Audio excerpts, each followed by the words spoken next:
Hi, Riley. It's your Uncle Atlas. Uh, today, I'm going to be reading you Chrysanthemum by Kevin Hincks. And this was my favorite book when I was your age because I know I have kind of a strange name. And this is about a girl who has a very unique name and what she goes through. So let's get into it, shall we? So, the day she was born was the happiest day of her parents' lives. She's perfect, said her mother. Absolutely, said her father.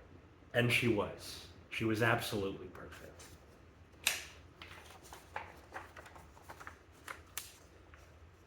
Her name must be everything she is, said her mother. Her name must be absolutely perfect, said her father. And it was. Chrysanthemum. Her parents named her Chrysanthemum. Chrysanthemum grew and grew and grew. And when she was old enough to appreciate it, Chrysanthemum loved her name. She loved the way it sounded when her mother woke her up. She loved the way it sounded when her father called her for dinner. And she loved the way it sounded when she whispered it to herself in the bathroom mirror. Chrysanthemum, chrysanthemum, chrysanthemum. Chrysanthemum loved the way it looked when it was written in ink on an envelope. She loved the way it looked when it was written with icing on her birthday cake. And she loved the way it looked when she wrote it to herself with her fat orange crayon. Chrysanthemum, chrysanthemum, chrysanthemum.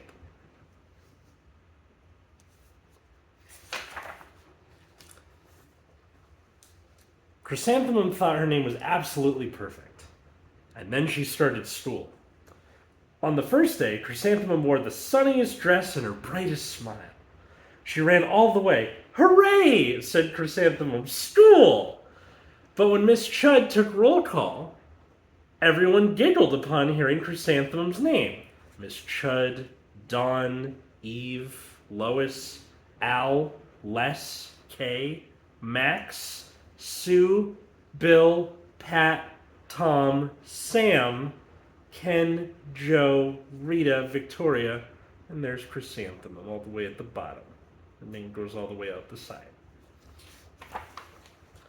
It's so long, said Joe. It scarcely fits on a name tag, said Rita, pointing.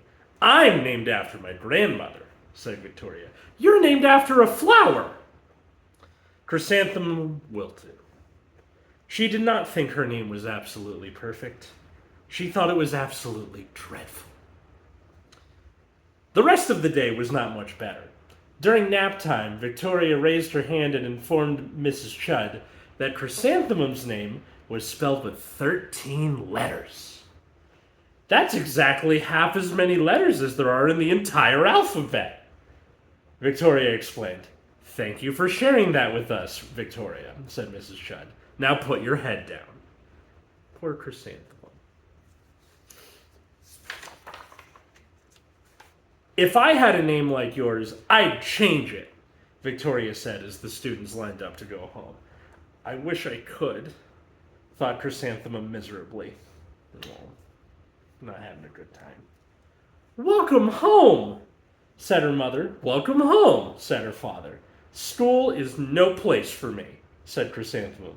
My name is too long, it scarcely fits on my name tag, and I'm named after a flower. Oh, pish, said her mother. Your name is beautiful, and precious, and priceless, and fascinating, and winsome, said her father. It's everything you are, said her mother. Absolutely perfect, said her father. There they are. They're doing their best.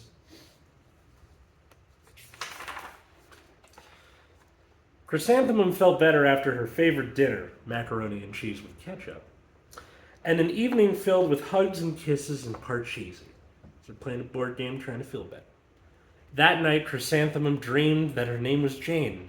It was an extremely pleasant dream.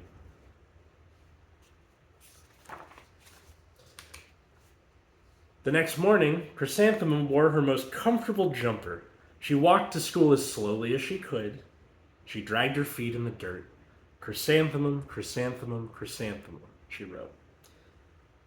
She even looks like a flower, said Victoria as Chrysanthemum entered the playground. Let's pick her, said Rita, pointing. Let's smell her, said Joe. Chrysanthemum wilted.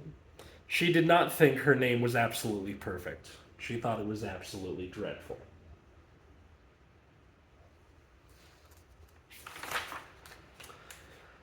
The rest of the day was not much better. During nap time, Victoria raised her hand and said, A chrysanthemum is a flower. It lives in a garden with worms and other dirty things. Thank you for sharing that with us, Victoria, said Mrs. Chudd. Now put your head down. Victoria's not a very nice kid. I just cannot believe your name, Victoria said as the students lined up to go home. Neither can I, Chrysanthemum thought miserably.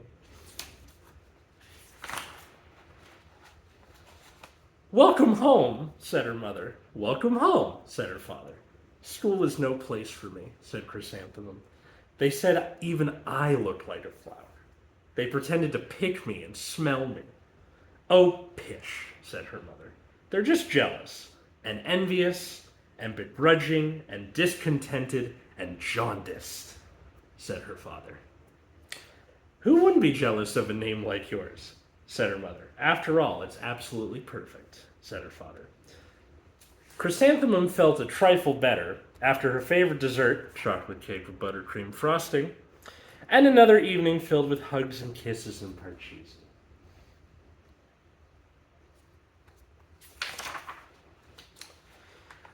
That night, Chrysanthemum dreamt she really was a chrysanthemum. She sprouted leaves and petals. Victoria picked her and plucked the leaves and petals one by one, and there was nothing left but a scrawny stem. It was the worst nightmare of Chrysanthemum's life.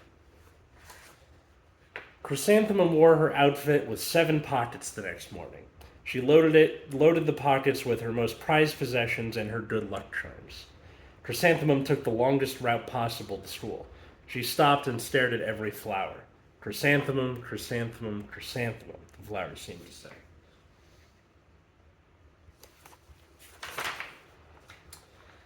That morning, the students were introduced to Mrs. Twinkle, the music teacher.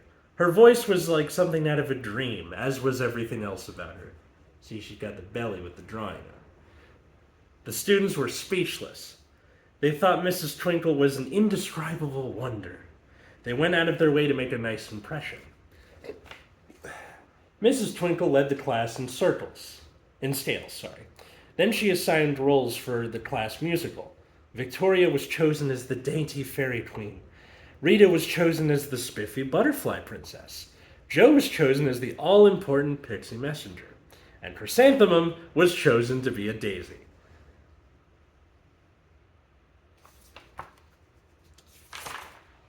Chrysanthemum's a daisy, chrysanthemum's a daisy, Joe, Rita, and Victoria chanted, thinking it was wildly funny. Chrysanthemum wilted. She did not think her name was absolutely perfect. She thought it was absolutely dreadful. What's so humorous? Asked Mrs. Twinkle. Chrysanthemum was the answer. Her name is so long, said Joe. It scarcely fits on a name tag, said Rita, pointing. It's named after my grandmother. I'm named after my grandmother, said Victoria. She's named after a flower. My name is long, said Mrs. Twinkle. It is? Said Joe. My name would scarcely fit on a name tag, said Mrs. Twinkle. It would? Said Rita, pointing. And, said Mrs. Twinkle, I'm named after a flower too. You are? Said Victoria. Yes, said Mrs. Twinkle. My name is Delphinium. Delphinium Twinkle. And if my baby is a girl, I'm considering Chrysanthemum as a name. I think it's absolutely perfect. Chrysanthemum could scarcely believe her ears. She blushed. She beamed. She bloomed.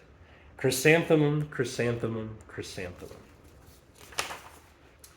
Joe, Rita, and Victoria looked at Chrysanthemum longingly. Call me Marigold, said Joe. I'm Carnation, said Rita, pointing. My name is Lily of the Valley, said Victoria. Oh, now they want to get in on it. Chrysanthemum did not think her name was absolutely perfect. She knew it.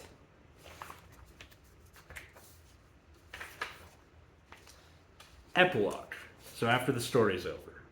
Overall, the class musical was a huge success. Chrysanthemum was absolutely perfect as a daisy. Victoria made the only mistake. She completely forgot her lines as the dainty fairy queen. See, there she is, and there's Chrysanthemum having fun. Chrysanthemum thought it was wildly funny, and she giggled throughout the entire dance of flowers. Eventually, Mrs. Twinkle gave birth to a healthy baby girl, and of course, she named her Chrysanthemum. I hope you liked that, Riley. This book means a lot to me. Happy birthday. I love you very much.